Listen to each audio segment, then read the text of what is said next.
But to get through those gates, he would have to pass the two Watchers.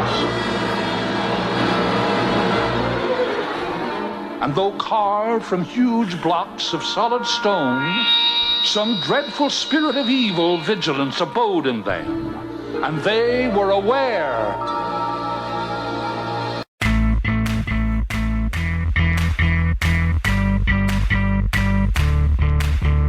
A sane being would have given up. The Samwise burned with a magnificent madness.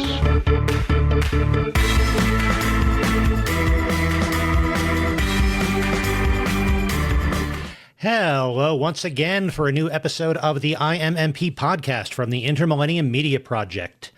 My name is Matthew Porter. And I'm Ian Porter. I'm his dad, he's my son, and I've made him watch another movie. A TV movie, this one. A TV movie. Ah, yes. And there are things that we watch that puzzle us, or things that I make you watch that puzzle us, and still puzzle me, about, why... What was the thinking behind this? Why did the director make these choices? There isn't too much that we've watched that is just utterly baffling in terms of its existence. And I think this is one of those. Absolutely. So, as we've been doing recently, we are continuing to watch our... Wait a minute. This is the Rankin Bass Return of the King. We haven't watched a Lord of the Rings or a Two Towers by Rankin Bass. Dad, what's going on? Okay, yes. Well, for a previous podcast, we did talk about the Rankin Bass adaptation of The Hobbit. Yes, exactly. And then, as a follow-up to the Rankin Bass version of The Hobbit, in 1980, Rankin Bass released a TV movie, an adaptation of The Return of the King. So they took this fantasy trilogy, perhaps the most well-known, beloved, most influential works of fantasy fiction ever, right up there with Wizard of Oz, and in the present day, Song of Ice and Fire, The Lord of the Rings, and they adapted the third of the three books without having done anything with the first two books. Oh, and it was an animated musical. Yeah. A musical out of order rendition of anything Lord of the Rings related is just... It is baffling. It is genuinely baffling. I'm trying to still we watched this whole thing and I'm trying to wrap my head around it. And you go back to interviews with Rankin or Bass about this, and they talk about the fact that, well, they had the rights to The Lord of the Rings, but they didn't think people would have the patience for adapting all three books. So they focused on the finale, the climax, where all the important stuff happens. And it's interesting. Some of these interviews were done not too long ago, maybe 20 years ago now, I guess. And he's talking about, well, yeah, Peter Jackson's facing the same kind of challenges we did about adapting this material. And, I guess we were wrong about whether people have the patience to sit and watch the whole thing. I guess they do. Yeah. Although now I'm just imagining if Peter Jackson turned around and said, we're making it a musical. Because that's the even weirder part. And a Lord of the Rings musical is not entirely unprecedented in that sense, because there for a couple of years there, and this is something that we're going to talk more about at some point on Patreon, and that is Mad Magazine. And Mad Magazine, for a couple of years there, they were very into the Lord of the Rings, and they did a parody Lord of the Rings as a musical with lyrics and tunes and things. What? But it was more serious and in some ways and funnier in other ways. Okay. But the fact that they start with the last book and they try to cover that in so many ways at the beginning because they have this complicated thing. The whole thing is narrated by John Huston, who plays Gandalf. And they start with this, this is a story that begins at the end and ends at the beginning, and time is twisting around. They're trying to do a little sleight of hand so you don't notice that they're starting 2/3 of the way through a trilogy. Yeah, this is less N media res and more N media resolution. Yeah, it's like it's already done, and it's all in flashback. Right. It does sort of reduce the stakes a little bit. Not that there's a tremendous question about whether the good guys will prevail in a story like this, but it does lower the stakes because it begins with everybody gathering in Rivendell for Bilbo's 129th birthday. And they talk about the fact that we've all had such great adventures. And, oh, look, Frodo has 9 fingers. Why is that? And then they sit and listen to this minstrel tell this tale in song, which is the giant flashback that is the other 90% of the movie. I'm just imagining what that in other contexts. It's like, go through the worst day of your life, get home, put your bags down, and there's a guy with an acoustic guitar who will sing you the entirety of the day you just went through as a story, and in a way that almost pokes fun at your own failures there. It's like, look at you. You forgot to buy milk. Why'd you forget to buy milk? It's like, that's the sort of attitude this starts with. It's like, Gandalf, why did you bring him? You know he's the least welcome person at every party. He's the guitar guy. We really don't need him. We were having a fun birthday party. We got a cake, and now we got to listen to him. Come on. Exactly. Come on, G. So that's the tone. That's the foot they start out this on. But yeah, the whole rest of the story is in flashback. Mm-hmm. And they do make quick hits to mention, here's something you need to know, and you only would have learned about it in the other 2 books. Like, who is Aragorn? And who is the king that we're talking about? Aragorn is prophesied to return to Gondor to be its king, but he can't do that until the ring's destroyed. So we're not going to see him again for an hour and a half. Yes, this film is the return of Sir not appearing in this film. Yes. To use a Monty Python joke there. He just is there. Yep. Doesn't do anything yet. And we move so quickly. We don't go through any of the other lands. We don't do anything else. We pretty much start from Sam and Frodo at Mordor. Right. Well, they do a little bit of recap because they reuse some of their animation from The Hobbit. Oh, yes. Well, every minute we can take from that is a minute we don't have to animate. And it makes sense. If somebody is coming to this knowing nothing about The Lord of the Rings, there's nothing Rankin Bass can do to make it less confusing. But they try, and they give what is the ring, who is Bilbo, who is Gollum, how did Bilbo get the ring? And then they have a little bit of the ring is evil and Sauron made it, we have to destroy it. But yeah, as far as the action goes, bam, Frodo and Sam are in Mordor, and Frodo's been captured by orcs. And Sam is trying to figure out what to do with it. So we've got, the flashback to this story, and first step is, remember when Frodo got beaten up in an alley in Mordor? Yes. Remember how awesome Sam was for going to save him? That is one thing I'll appreciate about this film. This film is so much pro-Sam propaganda. Yes, it is. Samwise Gamgee is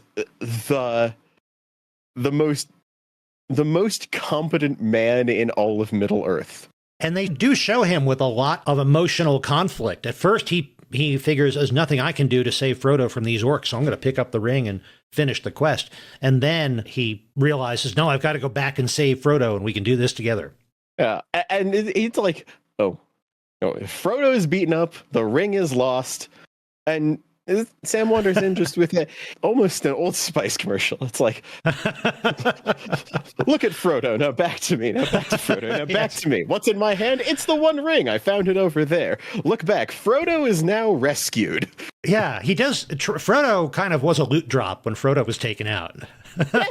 Because when Sam decides to pick up on his own, hey, Frodo left this ring. Frodo left this cloak. Oh, there's a thing in the cloak's pocket. I got all this cool stuff I can use now for the rest of the quest. Sorry, Frodo. Frodo drops a ring, a cloak, and a knife when he's defeated. Yes. Oh, that's right. Sting, Bilbo's old sword, is still there. Yeah, Sam just equips those and starts marching. Right. And then he faces the Watchers, who have a barrier, and he can't go forward, so he decides to go back. And And this is all, once again, set to music. There is all, like, half of the things are spoken, but the other half are sung and sung very repetitively. For a film that has cut a bunch of the things early on and is trying to compress a lot of story into here, it's also stretching things out with music in equal measure. And I have to acknowledge, that is Rankin Bass's way of storytelling. I don't know that they've made anything that really wasn't musical, and it works. They know a rhythm of a story and how to work music into that to help contribute to the story. It's just a challenge when you're starting with a story where you have broken the rhythm so badly. Do the songs really help, or do they just kind of paper over the seams or attempt to? And they even have a few bits of explanation where those are orcs. Oh, Bilbo called those goblins. So all the stuff we said about goblins and all the animation we created about goblins for The Hobbit, we can reuse that about orcs here. Yeah. But to go to the music, like you were saying, some of the music and so much of the story is just so depressing. Yes. There's this whole song sung by this minstrel who's telling us the story about it's so easy not to try. Yep. You can just chill and let the world go by and not contribute anything. That's easy. He makes it sound pretty attractive the way he starts out. Yeah, it has the same sort of tone and feeling when you realize that the writers of the song Stop the World and Melt With You were talking about nuclear apocalypse. It's like, this is just weirdly chipper for being about a very dark thing. It is. And we get this long sequence as Sam is deciding what to do. The ring, the compulsion of the ring begins to affect Sam. And he says, well, I could take the ring and keep it. And I could be Samwise the Strong. And it has this long dream fantasy sequence of him leading armies of men and destroying Sauron and becoming king of Middle Earth and making it look really nice because he is a gardener. It's what if you give the one ring to a good-hearted gardener? You start out with a really, really lush landscape. Yeah, you want to see like a dream sequence of militant HGTV? That's Samwise Gamgee's ring vision in the Rankin Bass Return of the King. Yeah, it's like Monty Don from the BBC gardening shows, but with the power to control all of Britain by his will. Yes. Oh my goodness. So yeah, with as little space as they have for this story, they take up big chunks with these songs and dream sequences and things. And having resisted the temptation, Sam rescues Frodo and they start to head towards Mount Doom. Right. And we cut over to Minas Tirith, where we meet Pippin and we meet Gandalf. You mentioned Minas Tirith. Their pronunciations do wig me out a little bit because they refer to it as Minas Tirith, which I think I did when I started reading these in 6th grade. But that implies a positive Tirith somewhere else. That's the two poles of the Middle Earth battery. If you're trying to jumpstart Middle Earth, make sure you connect them in the appropriate sequence or things might blow up. Yes. Oh, goodness. But yeah, they then go over to Minas Tirith, and we see Gandalf, and we see this sequence of Denethor going crazy with no context. No context. Yeah, I've looked in the crystal ball, and I've seen the future, and it's terrible, so I want to die. And yeah, they don't actually show it on screen, but they practically do for a kid's cartoon. Yeah. And ordering his own execution. Yeah, we kind of see him just doom scrolling online there for a moment. But Gandalf has such a weird portrayal in this film. Gandalf is the most pessimistic man in Middle-earth. He is. My hope has failed, Merry. And he's talking to the hobbits and saying how it's hopeless and I don't know what to do. But he's still Gandalf the Grey. He still looks exactly as he did in The Hobbit. And because we didn't have the end of the Fellowship of the Ring. We didn't have the Fellowship of the Ring or the Two Towers, so we don't have him returning as Gandalf the White. He is just a real bummer. I didn't realize how much that Balrog fight did to help Gandalf's mental health. Yeah. It's like, dude needs to fight a giant fire beast and chill out. Because, yeah, he still gives everything the same level of, like, declaration and authority, but it's all in the, oh, well. Yep. He's got a very like, well, torch this whole thing. We'll try again next week. Yeah. I'm the smartest, most powerful person here, and I say we are in deep trouble, and there's no hope. Exactly. There's no hope. I don't understand, Pippin. Why are we doing this? Well, let's go over there and try. But why? Having your existential crisis, but still getting stuff done. Yeah. Yeah, that's the thing. It's weird that none of these little changes actually shift the plot, but they feel way more impactful than they should. And they go back and forth then for much of the movie between the hobbits in Mordor, we're trying to get through the mountains into Mordor and save Frodo and all of this, and how horrible things are going back in Gondor and the Battle of the Pelennor Fields going very badly. Oh, yes. Lots of big battle scenes. Lots of big battle scenes. We do, in Pelennor Fields, during this giant fight, get to see the Ring Wraiths and the Witch King of Agmar. Yes, who looks a lot like Skeletor, or sounds a lot like Skeletor as well. He sounds like some weird cross between Skeletor and Starscream. He's got this vocoder effect on his voice, and he's doing this high-pitched, nasally kind of rasp. It's like, don't you know who I am? Until we meet again, Gandalf. Exactly. And the Witch King, who they never identify as the Witch King, he's riding a lizard-like thing. Everybody else is riding black Pegasi. All the other Nazgul, I mean. My little Nazgul, my little Nazgul. I can feel sometimes that they're like using the same rotoscoping of a horse for multiple riders sometimes, because the horses will do the same thing. And that's why flying mounts are also horses and such. There's an element of material reuse that feels tabletop. I've only got so many miniatures instead of actually negative to the animation, because the animation it's Rankin Bass non-stop motion. It's a little rough. It's got a weird line weight to it, but it is engaging and active, I'll say. Yeah, it does. You know, some of the landscapes and things are beautiful. Like you say, it's this interesting line work and shading. It kind of, in some ways, evokes some of Tolkien's own illustrations. It also reminds me of some of the illustrations in versions of this book I read when I was a kid. And yet, there's something a little more vibrant about it, because even when it's static, it's painted and drawn for animation. And they do cheap out a lot of ways. They'll do a big landscape and then they'll just pan over it to suggest action when there's something big happening. Because Rankin Bass was the production company, but they also outsourced a lot of their animation and apparently worked with Topcraft. Yeah. On this one. And that's the group that's known for making things like Hayao Miyazaki's Nausicaa Valley of the Wind. Yep. And it's got that little bit of that 80s anime line work. Right. Especially the way they portray nature and mountains in those landscapes. You can see, you could put some frames side by side and see, oh yeah, this is the same approach to animation. This feels like an animation whose still frames are excellent. And it's the illusion of movement between spot A and spot B that is odd. Right. Not wrong, but odd. And the Rankin Bass approach to storytelling, that works, of course, for all the Christmas things we watched, but also it works pretty well for The Hobbit, which is a kid's book. That approach to storytelling does not work as well for the climax of The Lord of the Rings. No.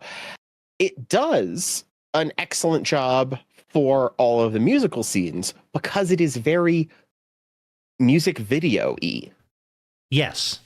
Yeah, the musical numbers are these little chunks taken out of time presented for our entertainment, which is true of most musicals. It's just weird making this a musical. It says something that this aired on TV in 1980. And MTV officially launched in August of 81. Oh, interesting. And there's something culturally about like the things that MTV and music videos would have stylistically. and the way this animates, the idea of just how you put film to music and vice versa, you could see that being something people were working on in the background, I feel. So this brings the Lord of the Rings out of the hippie and post-hippie era of the 60s and 70s when it grew in popularity and ushers it into what would be the MTV era. Exactly. Interesting. That's very much what this is culturally, I find. Huh. Cool. And I mean, we could definitely recap more of the plot of Return of the King, because this isn't quite the plot of the Return of the King. Right. We have things going badly over in Minas Tirith. We have Gandalf continuing to be very depressed and not having a lot of hope. And we get a few bits of foreshadowing, not foreshadowing, just prediction about the biggest danger is if the Black Fleet shows up. And little does Gondor know that these horrible forces from the south are on their way. And of course, eventually the Black Fleet does show up, but it turns out that Aragorn captured it and turned it to his own. They don't mention the Paths of the Dead or the Dead Kings or the Ancient Oath or any of that. They leave all of that out. It's just Aragorn was just biding his time. It's like he pops up once in a while. Oh, my turn yet? No, the ring's still around? Okay, never mind. I'll check back later. You ever watched another person's playthrough of Skyrim or something and realized they did different quests, but they're at the end game, where it's like, oh, they didn't do the Balrog fight quest, so they only have a gray Gandalf instead of a white Gandalf, and they've decided to go for the Rally the Fleet instead of the Raise the Dead army options. It's like, okay, yeah, same cutscene, but there's some changes based on what you chose. And I know that they have to cut things out of an adaptation like this. They can't mention everything. They can't give us all these details. But some of the decisions that they made are strange. Like there's no mention of, there's barely any mention, or we don't never see an elf, do we? We see the ones that are at Rivendell, but never during the rest of it. But I don't think they mention, do they mention Gimli and Legolas? No. I don't remember his name because Frodo didn't know his name. No. And they don't mention Galadriel, the phial of Galadriel that has the magic light in it. It's just something that Frodo happened to have in his pocket, and Sam figures out. Don't mention Boromir and Faramir, which gives a little more context to Denethor's collapse. But they decide, they go into this exquisite detail about the name and provenance of the battering ram, Grond, that the orcs and the forces of Sauron bring to the gates of Minas Tirith. Yeah, there's also a lot more Mordor representation. Yes. There's the battering ram gets its name and title.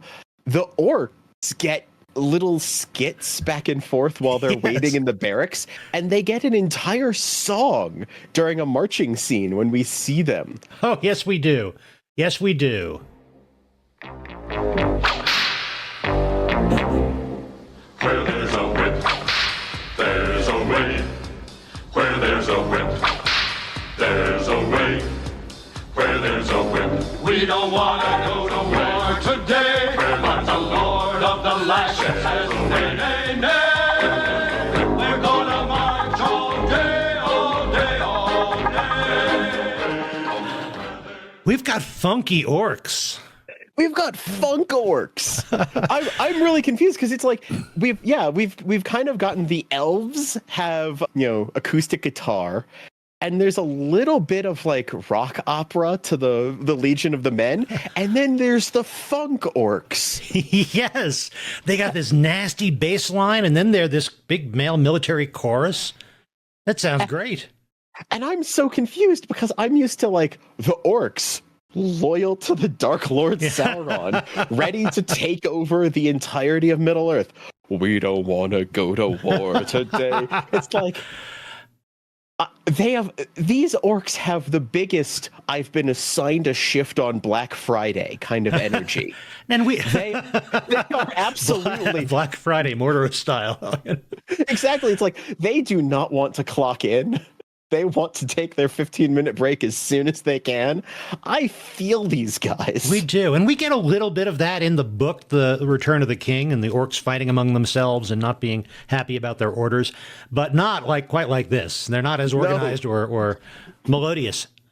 Yes. And there's an entire very Scooby-Doo-esque scene at the crossroads where they get into a fight with a group of men about who goes first across the road.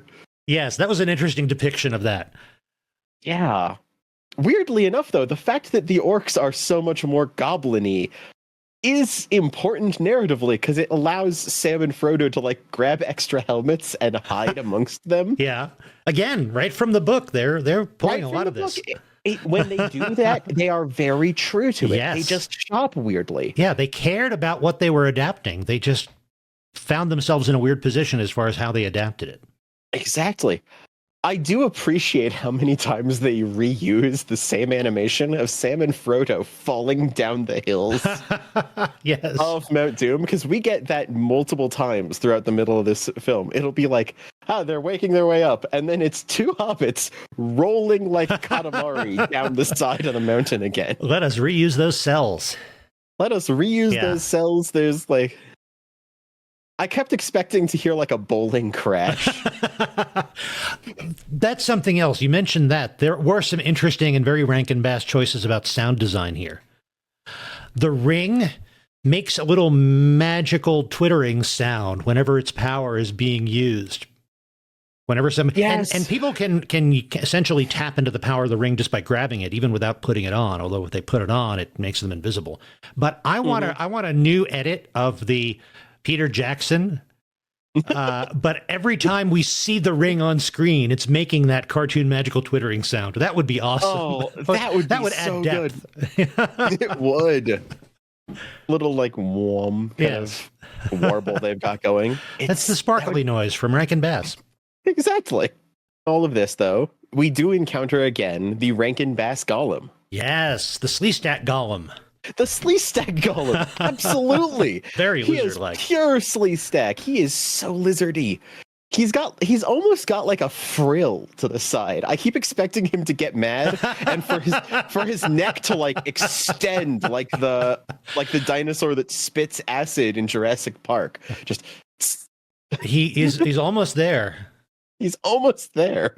And he wrestles with Frodo, and Sam defeats him, but has too much mercy to kill him. Okay, I'm going to also give another weird reference. If you haven't seen the look of it, like look up what the Rankin Bass Golem looks like, because we're calling him Sleestak. He's also just the little bit weirdest Sanrio. He's like extremely curvy. He's got the really big anime eyes. There's something a little bit like I could see a phone charm of this version of him. Yes, you're right. It's not that far off. Yeah. And also with his cranial proportions, he is ready-made for a pop figure. Mm-hmm. It's like you add a bow to the corner of his head and it's, hello Golem over there. Okay then. But we have a little fight and they reject Gollum. And in a brilliant bit of foreshadowing, I do love Frodo being like, if I see you again, you should just jump into the fires and Mount Doom yourself. Like, ooh. Kind of on the nose. Called that shot. If Frodo takes one look, it's like Gollum in the corner pocket. But we keep cutting back, so it's Sam and Frodo make it a little bit further, and the legions of men kind of work their way across the fields in the fight, and finally are getting towards the Black Gates of Mordor. And also they get some benefit because Theoden and the Riders of Rohan show up. Yes. Because Gandalf sent word with one of the hobbits to bring them, and we didn't really know much about them earlier, but they're another friendly force who come in and help turn the tide of the battle. Yeah. And that's where they do cut back in time for us to meet King Theoden, see them fight a little bit, and then lose King Theoden. Yeah. Because they do show the end of King Theoden, and because some horrible black magical force causes his horse to throw him. This is also a good chance to say the voice acting. Yes, yes. Is so interesting. It is. Playing Frodo is Orson Bean, who played Bilbo in the Rankin Bass The Hobbit. And he's playing both the aged Bilbo in the bookend, but also he plays Frodo throughout. And did you recognize the voice of Sam? I think I did. That was Roddy McDowall, who we heard as Cornelius in Planet of the Apes. Oh, yeah. Oh, my goodness. There's so many other Roddy McDowall movies we should watch. Oh, he's done a lot of stuff. Oh, yeah. Oh my goodness. Oh my goodness. I'm scrolling through his IMDb right now and just. We also saw him a year or so ago in the Poseidon Adventure. Oh yeah, he was in Poseidon Adventure. And I was saying before how certain of the characters on the side of Mordor sounded like Transformers and such. Yeah. Plenty of the voice actors are well known for things. They were in Transformers and G.I. Joe and Scooby-Doo and stuff like that. Oh, that's cool. They are voice actors from those pieces.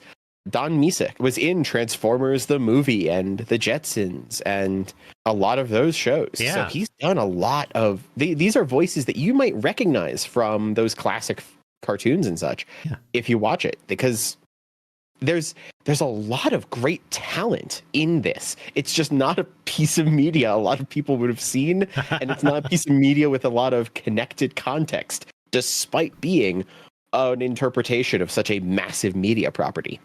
And you mentioned Scooby-Doo. Mary is voiced by Casey Kasem, who did the voice of Shaggy for years and years and years. Which you can kind of hear a little. Oh, absolutely. He also did the voice of Robin in a lot of the Batman cartoons back in that era. Mm-hmm. Such a distinctive voice, but it worked for these characters. At least we get used to it as these characters. Weird hearing him as a Hobbit, though. Yeah. Odd to hear that. But yeah, it's interesting to see how this was either right in the middle or early on in the careers of some of these voice actors who did so much through the 80s. There's a lot of back and forth, and when we're kind of hitting all the musical sections, I want to mention that the Mount Doom, when they get to the Gates song, is so odd. I'm trying to remember what that song was like.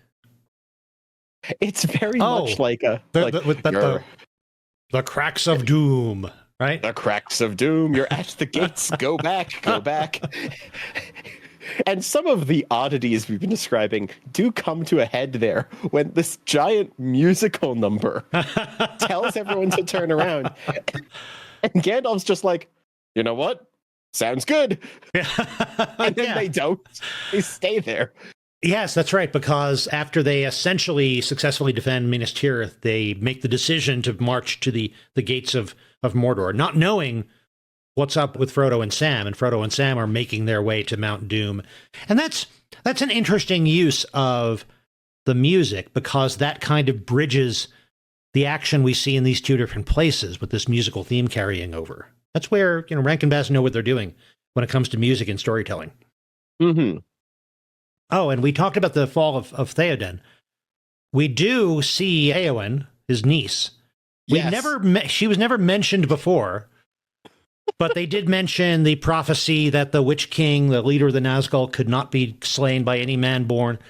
And she just shows up, takes off her helmet, shows her long blonde hair, and says, "I am no man." And everybody else says, "A woman." And then she, with the Hobbit's help, she cuts off the Witch King's lack of head.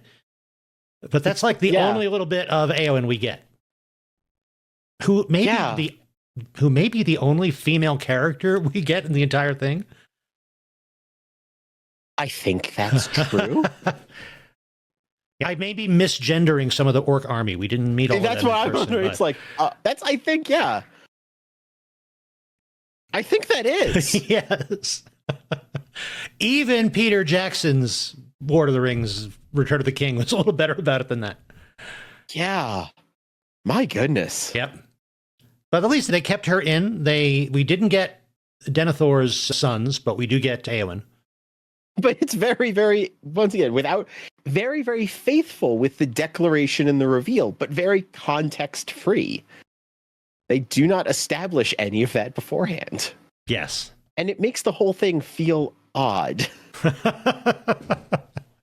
And the confrontation that we get at the gates of Mordor with Gandalf and Faramir, Gandalf, see, I'm trying to insert Faramir here, with Gandalf and Aragorn at the head of their army. The gate of Mordor is tiny, given what it does. It's like, I don't know, smaller than the entrance to a shopping mall.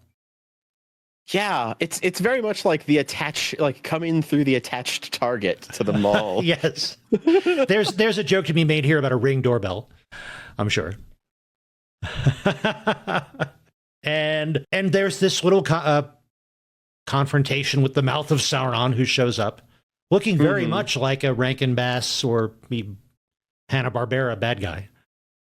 Yeah, and I do love how it's like, well, yeah, Frodo and Sam are probably dead. We should march on the gates and see what we can do. We'll probably lose, says Gandalf. Yep. And then at the gates, they're standing there, and we cut over to Sam and Frodo having made it to Mount Doom. Yes. And we get Frodo standing at the crack of Mount Doom and finally succumbing to some extent to the ring's suggestion and putting it on and going maniacal as the leader of hobbits. We don't get a clear picture of what Frodo's like ring visions are, the same way we do Sam's, if I remember. Right, yeah. We don't get a sense of how Frodo imagines himself with all this power. Yeah. And we never see any indication of the shadow realm in which the ring puts you. Yeah, that's where this is a very Mordor and Sam POV version. Right, yeah. We're just seeing what Sam sees or doesn't see when Frodo puts the ring on. But this is where Sam is all worried and kind of notices the glint of the ring, I think. Yeah, that's like the ring remains visible, but the wearer does not. That's kind of cool. I do kind of like that the ring is too powerful to disappear. It has no reason to disappear. It makes you disappear. Mm-hmm. You do not make ring disappear. You here, yeah. It's like the ring takes you over and you cease to be because you are just the vessel for the ring. Oh yeah, there is no Frodo, there is only ring. Yeah. I like that. It's very nicely literal like that. But we get the whole fight between invisible Frodo and Gollum being kind of color commentated by Sam. Yes. And then it transitions during that fight into a reprise of why does he have 9 fingers? Yes. Which is it really feels like it's just dunking on Frodo the entire time. And it made me think this was a long song just to answer that one question. You could have said when he tried to destroy the ring and this thing bit his finger off, and we would have been done and having cake already. Yeah, it's like, but no, you got to do the whole thing. I do have to acknowledge some of the animation in that scene at Mount Doom. They do put a little extra into the animation. There's some great heat wave effects and things like that. It really, more than most of the movie, it gives you that sense of environment, that this is dangerous, this is claustrophobic and sulfurous and hot. It gives you a sense of what Sam, our point of view character, is going through just being there. And we get to watch Gollum like happy dance emote himself off the edge of the cliff. Right. He does his little happy dance and we just see him slide off the side. Yeah. I almost expect it to be one of these little oops moments from a cartoon where his entire body falls into the pit, his head stays in place for a moment so we can see his expression before it follows. Just watch Gollum Wile E. Coyote it. He gets over the entire edge and then finally stops dancing, looks down, looks up, and then falls. Yes, it's almost that. It's almost that. I do like that the moment that happens, the moment that Gollum bites off the finger, Frodo is snapped out of this and is terrified of what he's done. And we get a weirdly detailed close-up drawing of Frodo's hand with a bitten off finger. It's kind of traumatic for your typical Rankin Bass audience. Yeah. It's like, hey, kids. Oh. That's why he has 9 fingers. 9 fingers. Now we know. Yeah. The more you know. And Gollum falls in, the ring's destroyed, and we cut back to the exact same spot at the gates of Mount Doom. And they start crumbling. And Gandalf is still a bummer. He doesn't stop to think, if Mordor is collapsing, that must mean that Frodo and Sam succeeded. Hooray. Instead, he's like, oh, man, now there's an earthquake. Earthquakes don't care who you are. They're going to kill all of us. Oh, my. Man, you're so much more fun with the white coat. So much more fun with the white coat. The funny thing is that once he realizes, wait, we're not being affected. And Mordor starts singing like, "Oh, we're all doomed. We've lost." Yes. Then suddenly Gandalf's like, "Ah, good. Sam and Frodo succeeded. I knew they would." It's like, Right. no, you didn't. After lots and lots of eagles show up to carry the entire army to safety. Or, Yes. I don't know, Gandalf and Aragorn and as much of the army as they can carry. I presume that they saved the entire army. And also, we get a long, long sequence of Sam and Frodo running away from lava, like you were saying before, reusing a lot of those running animations. And then eventually, eagles come and pick them up as well. Your eagle is arriving in 5 minutes. Please make sure you've got your app ready. I kind of wanted a scene back at Minas Tirith after this with Gandalf saying, "See, I told you it was all going to be okay," and everybody else shooting him a look. Everyone else should shoot him a look then. Because he is kind of like, "Oh yeah, happy. It all worked out" afterwards. Yes. We watched some of that in the cleanup afterwards. Yep. It just feels so wrong with how pessimistic he's been the entire Every step of the way. Yep. Every step of the way. And we finish the song This Has Apparently Been. The bard finishes, and we get this ending with Bilbo and Gandalf and Elrond and Frodo in Rivendell. Right. We do see Aragorn reclaim Minas Tirith, and we get this repetitive but kind of cool song about the end of the ring, the return of the king. It's kind of like, oh yeah, don't forget, this is why it's called this. Oh yeah, the king's back. Yeah. But we do as quickly as possible, then we get back to Rivendell, like you say, in the other bookend. And they make a lot of point, more doing a follow-up to the end of The Hobbit to some extent, about how much Bilbo's gone through. And that he's old and forgetful, and that he's going to head off with Elrond and Gandalf into the Grey Havens. I do really appreciate the fact that Elrond still has the really cool, sparkly magic halo that we saw in The Hobbit. Oh yeah, you want to see the one guy in the MMO who paid real money for like premium gear? Yes. It's him sitting there during the cutscene, and it's just constantly twinkling around his head. Yes. Elrond doesn't show up much. He doesn't have a lot there. Interestingly enough, his voice actor is also the voice actor who did the orcs and the Uruk-hai. So it's very different feeling, very different style. And Paul Frees, he was a radio announcer and voiceover guy and did some acting work. And a very distinctive, when it's just Paul Frees, a very distinctive voice, but he's got so much range. It's interesting to see him still doing this stuff in 1980. Well, there's one character that he does an amazing job for that we know of. Yeah. Which is he's the voice of Burgermeister Meisterburger. That's right. That's right. So much talent in there, but his range is so wide doing those characters. Yep. And we hear him as like the radio announcer in the George Powell's War of the Worlds and so many things. Exactly. But Frodo is going to head off with them to the Grey Havens and gives the copy of Bilbo's book plus the information about their own journeys to Sam. Yeah. And kind of makes Sam the leader of hobbits, the record keeper of all. Yeah, he gets to finish the book, which is, again, I like that they're staying true to it there. But it's also rushed at the end. That we've, of course, just like in the Peter Jackson movies, we don't get the Scouring of the Shire. Because in this, we have never any mention of Saruman. He's just not there. Yeah. So he wasn't there to try to take over the Shire. It's just, no, now that we're done and we've had the birthday party, we're getting on a boat going west. Well, the Age of Magic is done. It's time for the Age of Men. Was there hobbits in the Age of Men? Well, yeah, but you're going to get more like men. Oh. There's going to be people who hear about your stories and wonder, am I a hobbit? Yes. and Gandalf just barrels the camera and says, "Is there? Do I have any hobbit blood?" Like, is there? That's a little thing for the kids to think about. Oh, am I part hobbit, Dad? That gave me very, very odd In Search of flashbacks. In search of hobbit heritage. Exactly. Feels like an episode they would have done if they could. Yes, I think so. It's got that same kind of feel in its formatting at the very end. Yeah. and it ends with them sailing off to the Grey Havens. And there is Still something very weirdly musical. satisfying. There is something weirdly satisfying about that ending, given how strange the journey was and how chopped up it Yeah. seemed.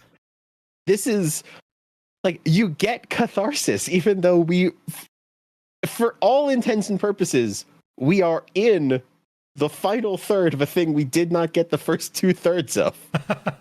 It feels complete. Yes. And I think we might be heading towards our final questions now. I think so.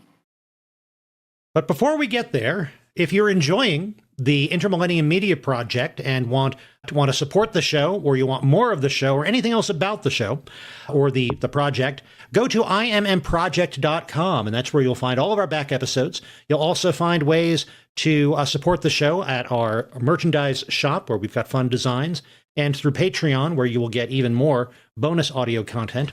And at IMMproject.com, you will also find ways to contact us on our Discord, on our email address, and our contact page. You can even send us actual physical mail by the U.S. Postal Service. It's the mail.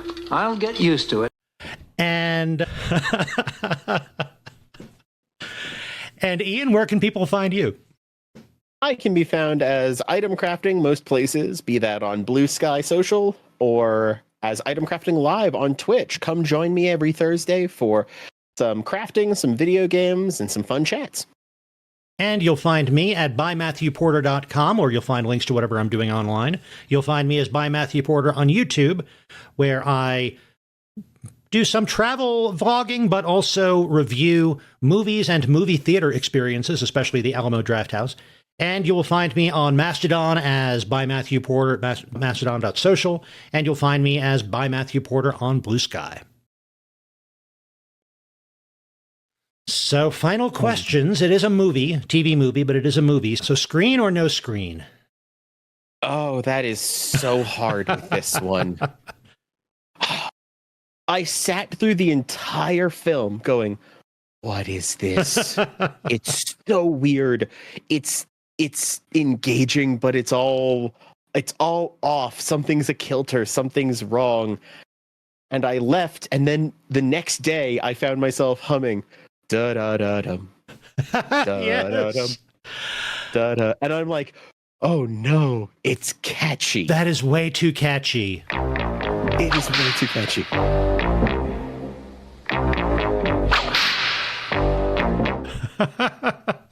I've been trying not to sing it to myself because I do not want to subject Mrs. Darling Wife to having it stuck in her head again. Exactly. So I kind of think I'm going to have to say screen, but it's a screen with like a heads up warning. This is a weird trip. This is 98 minutes of pure bewilderment. Yes. It's a fun 98 minutes. It's the same kind of screen that is a go ride this roller coaster. Yes. I say screen, but screen with the right attitude and the right expectations. There are some things that we watch, and you've got the interesting suggestion that this is something to put on in the background at a party.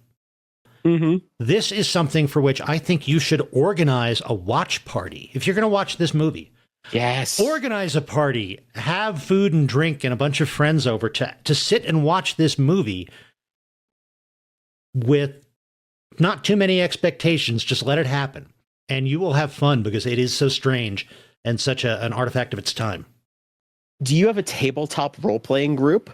Make a watch party of this. You'll see a version of the finale of The Lord of the Rings that is simultaneously absolutely serious about its story and weird and silly in the right ways, depending on how you look at it. Individual moments seem like someone's doing something ridiculous for the fun of it, and yet it all still fits the narrative of the grand epic you know.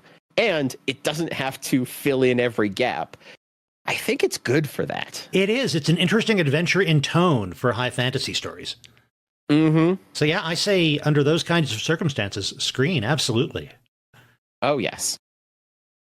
And our next question is a little bit odd, given the provenance of this and when it was made and everything else, is revive, reboot, or rest in peace?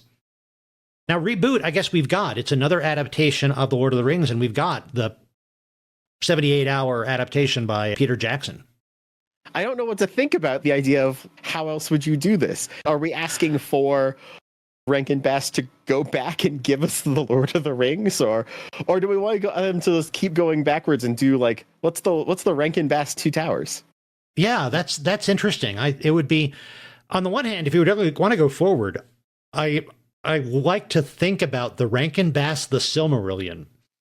Yeah, that could actually be maybe the best way of adapting the Silmarillion, would be a Rankin Bass version. Hey, it starts all about music. Let's get the Rankin Bass version of the Song of Iluvatar. That would work. I would really love to see I don't know where this lands. It's not quite revival. It's not quite rest in peace. I wish Rankin Bass had tried their hand at different epic fantasy stories. I wish they were around to do this to other tales. The Rankin Bass Song of Ice and Fire. Yes. The Rankin Bass The Way of Kings. Oh my goodness. That could do wild stuff. But yeah, I guess the other, you mentioned the other option would be go back and fill in. They've done The Hobbit. They've done The Return of the King. Let's see the Rankin Bass Fellowship of the Ring and the Rankin Bass The Two Towers.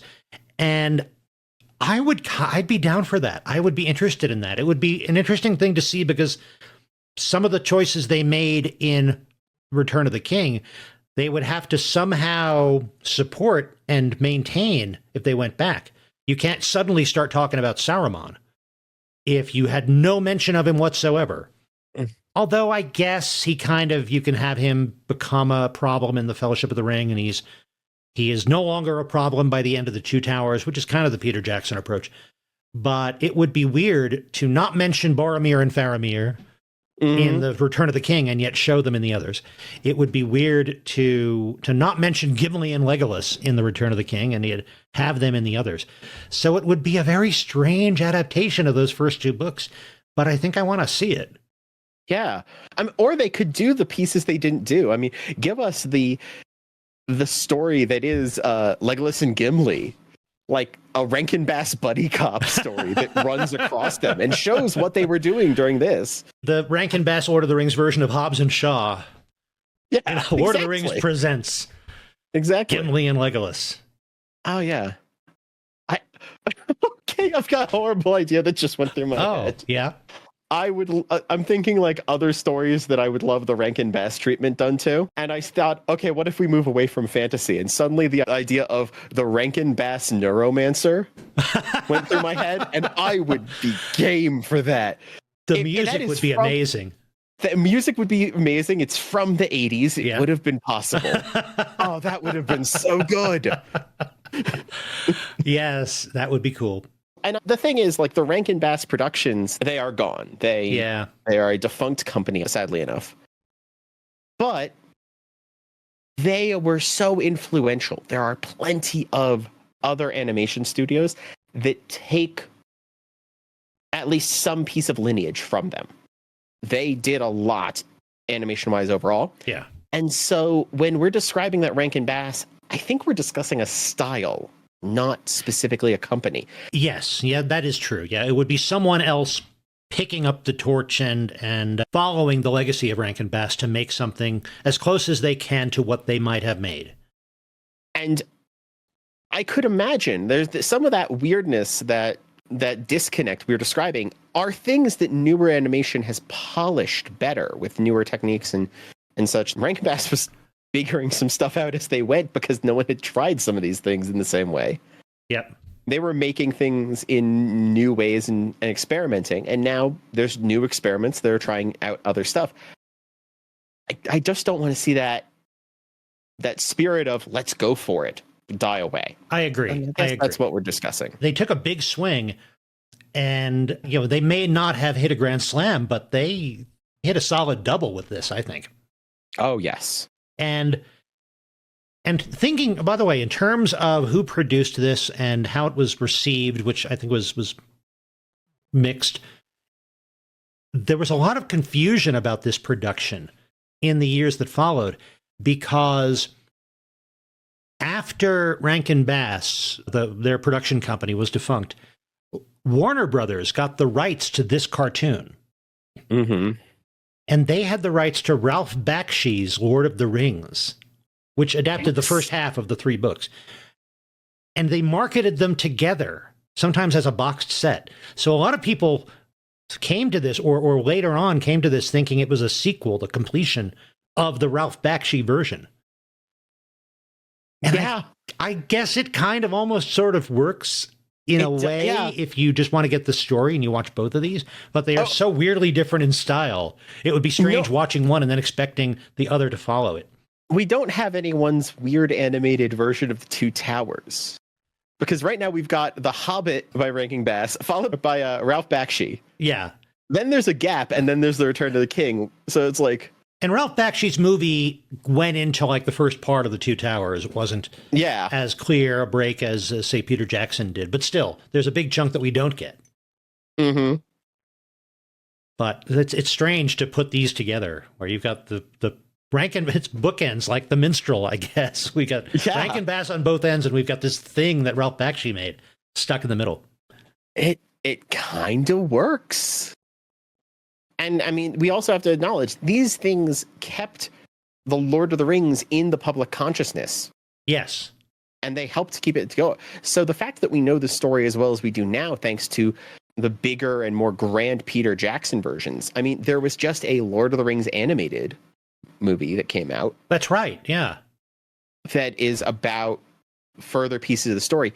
Things like that have history back to the fact that people were animating and making versions of sections of the story all throughout before. And so that spirit is still alive in that sense. And it says a great deal about The Lord of the Rings. The Lord of the Rings was already super popular, as popular as any fantasy or science fiction was by the end of the 70s.